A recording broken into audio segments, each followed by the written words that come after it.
Hi guys, this is part of the process that I do with my work. I first turn the piece and then I'll burn it. It's an old Japanese technique called shosugiban, and as you can see, real fire. I do this to actually get the charred effect that is created from the burning. And as you can see in there, the wood is being charred and shrinks and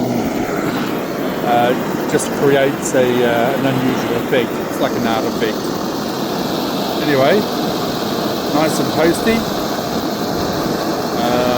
I'll let it burn for a while and do some more later. Yeah, see ya.